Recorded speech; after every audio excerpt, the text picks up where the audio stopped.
estamos com o ministro Marco Aurélio. Ministro, a gente vê a realidade do transporte público em Aracaju, na capital, e a grande Aracaju, lidando por um processo de licitação do transporte, onde está tendo um grande debate de como isso pode ser aplicado. As empresas entraram, inclusive, com um recurso para o edital lançado, por notar irregularidades no edital, que tinha sido lançado pela gestão passada da Prefeitura.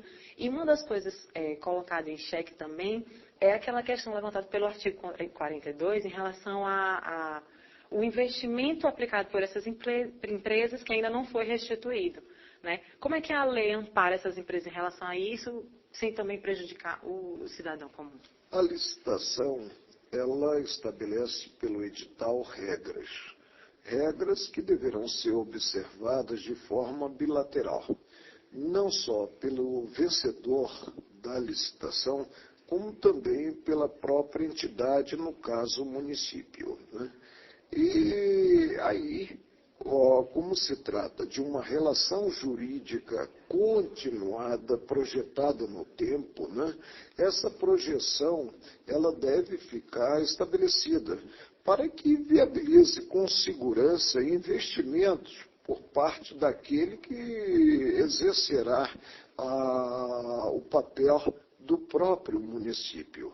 Substituirá o município na prestação desse serviço público, que é um serviço público essencial, indispensável à circulação de riquezas e à circulação de pessoas.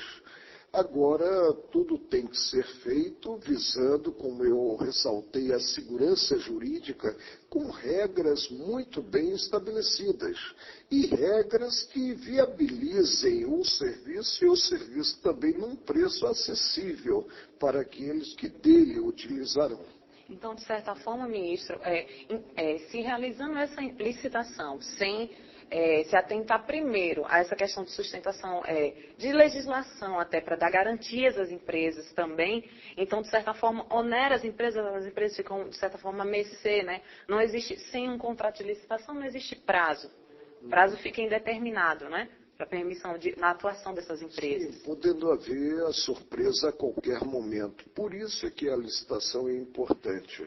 E nos vem da Constituição Federal que a base em si do contrato, a equação inicial com direitos e obrigações recíprocos, né, tem que ser observada. Se coloca algo no papel para ser cumprido, principalmente por aquele a quem cabe o exemplo, que é o próprio Estado, no caso o município.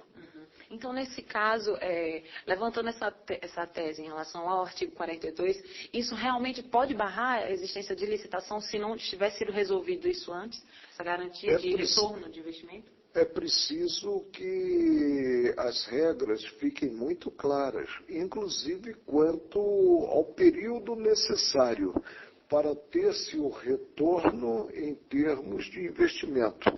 Porque, evidentemente, a concessionária, né, do serviço público, ela atua no mercado e ela fica sujeita, inclusive, à morte civil, que é a falência. Tem que haver um equilíbrio. Ela busca, e é legítimo que ela o faça, ela busca o lucro, mas o lucro sem se ter algo exorbitante que fuja do que se acredita normal. Então, básico é que as balizas da prestação dos serviços sejam bem estabelecidas. Ministro, qual é a recomendação jurídica para um município como Aracaju, que opera um sistema de transporte para a grande Aracaju, no caso, outros municípios também, cada um com o seu prefeito, né? E ali, como lidar com essa situação onde a gente vê que a necessidade de integração, para que o cidadão não seja prejudicado? A Constituição de 1988 trouxe uma figura nova, que é justamente o conglomerado, né? A união de forças para se ter um bom serviço. E aí, para que haja o envolvimento de mais de uma unidade da federação, de mais de um município, indispensável é que exista, como eu já tive a oportunidade de ressaltar, uma lei estadual. emanada da Assembleia Legislativa do Estado. E se crie uma pessoa jurídica de direito público para gerenciar esse serviço. Ou seja, a meu ver, o ideal é que se crie uma autarquia para fazê-lo, porque é inviável que se tenha os municípios operando, inclusive com segmentos políticos diversos, na chefia de cada município, né? E não se chegará nunca a um consenso. Por isso é que é importante depositar-se confiança numa autarquia. E a autarquia, evidentemente, ela atuará segundo a lei aprovada pelos deputados estaduais. Neste caso, então, como são vários municípios, qualquer lei municipal de cada um deles é ineficaz, né? Havendo conglomerado, havendo essa integração no transporte envolvendo vários municípios, a lei municipal cede à lei estadual. E a lei estadual é que terá que ser observada. Nós precisamos avançar, porque geralmente o que nós temos é a potencialização dos interesses locais do próprio município, olvidando-se o envolvimento aí de munícipes de localidades diversas.